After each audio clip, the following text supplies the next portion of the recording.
I have to ask, regarding source, I just want to have a conversation about source, sort of fundamentals. Since the beginning of encountering this body of work and this technology, I have sort of taken it upon myself to create an image of what that relationship looks like. And there's effort in it. That's all right, but start with what this relationship feels like. Satisfied. This relationship feels satisfying. All the way to confident and assured and frisky and love and appreciation. What it looks like is fun. What it looks like is big time backup system. What it looks like is guidance system that you can really count on. What it looks like is confidence every step of the way. We'll let you speak, but how were you wanting to see it? Well, I've been wanting to see it in a lot of different ways. At first, sort of like a tree, or am I the leaf of the tree, or no, now I see it as this giant mass. Here's what we would do.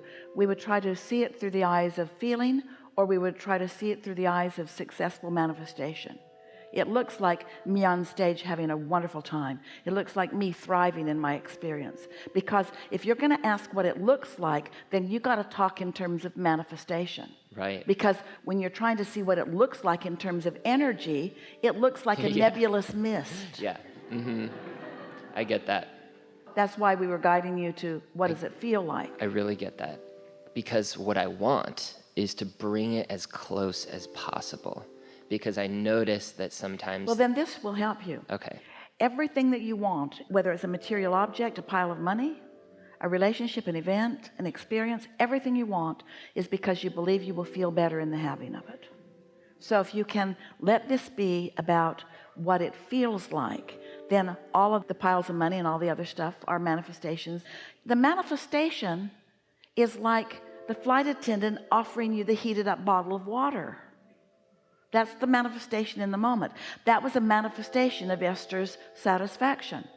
She was so satisfied with her own choices and her own resources that others wanted to get in on it. And so what it looks like is just the universe and people coming to you in a sort of attitude of, how can I help you be more satisfied? That's what it looks like. That's what alignment with source looks like. Others walking up with an attitude, how can I enhance your life experience? Do you like this smile? Do you like the light in my eyes? Do you like these words I'm saying to you? Do you like how I feel? Look out at the vista. Do you like how that looks? Do you like the rainbow? Do you like the sunrise? Do you like the timing that you're having with all of these things? Do you like moving through a sea of people and rendezvousing with a little kid that is just looking at you in that certain way, that certain moment, and you've got that win-win happening between the two of you? It's almost like you want to give each other a high five, but their parents wouldn't like it. Yeah. Because they know what you know. Life's still fun for you. In their perspective, you're way old and you're lighted up like most way old ones aren't. I'm good at this. I'm really good at this. I've used, jumped right into the issue, but since discovering this teaching, I've used it to heal body conditions, family relationships that I never thought would be what they are now.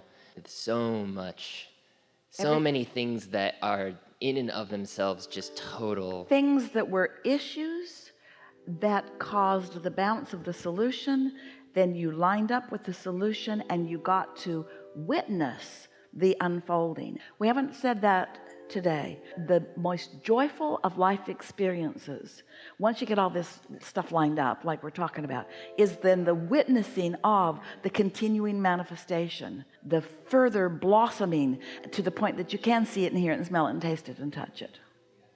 Because along with that comes not only more satisfaction as it progresses into more beauty, more tangible, notable, perceivable beauty, but the biggest caveat of all is what you were talking about in the beginning of our conversation about the difference between the experienced one and the new one. You feel worthy of what's coming to you. You're not just witnessing the blessings.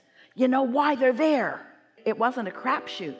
It wasn't a chance. It wasn't lucky. It wasn't fate. It wasn't anything other than you having control of your vibration And so then your feeling of deservability, that's what you're seeing in those people. So you just caused me to have an inspired thought that I actually have even more of that than they do, because, or at least the ones that I'm looking in the way that I'm looking, I think what I'm seeing is actually me in my future, because I'm the type of person, and I think we all are the type of people who, in my 20s, I was really concerned with having it and having it quick, and with mutuality with the world, and big how time. they saw you. But what I've realized is that not only did I want to have it, but I wanted to have it in a certain way. Not only did I want to have it, I wanted to understand how I got it. Yes, exactly. I wanted to be able to really continue to apply it so that I always have it, so that it isn't a crapshoot. Because everybody can stumble into a happy moment, and all that does is make you think, is it going to go away? Is there risk? Is there risk? Yeah. Cool. Way cool. Oh, one more thing. One more quick thing about Source.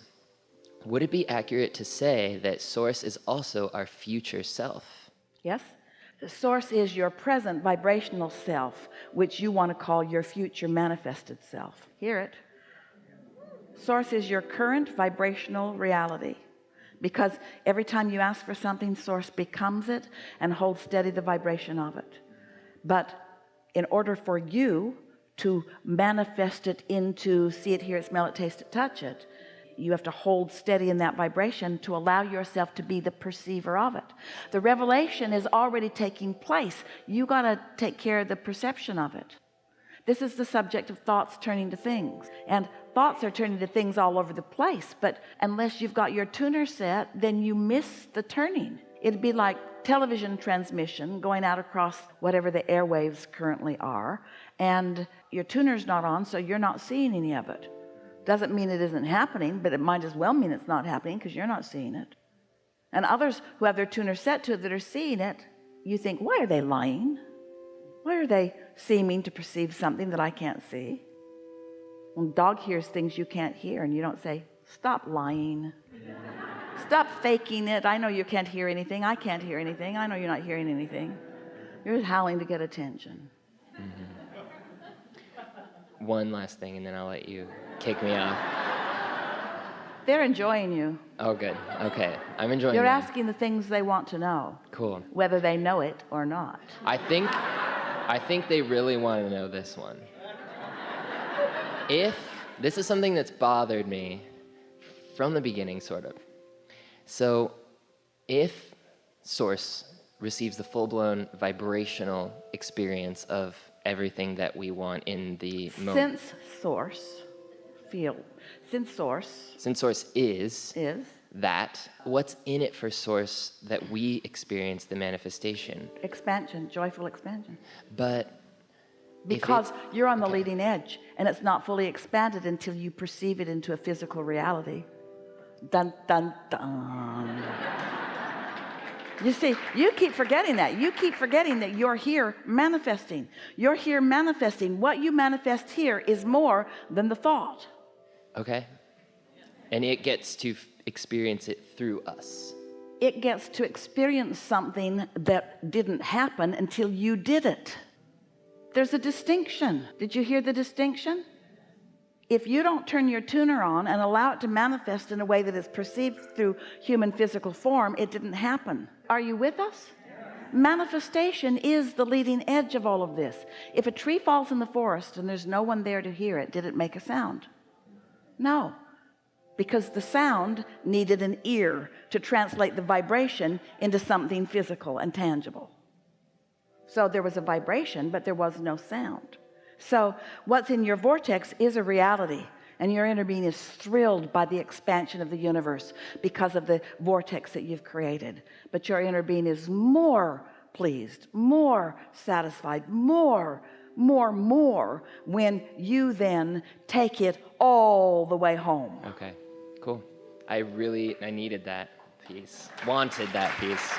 Thank you. That was a really good distinction. You already made the distinction between needing and wanting. Yeah. Wanting is so satisfying. Needy, not as much. I don't say need. I've been working on removing need from every aspect. Really good. Thank you so much. Thank you. Thank you.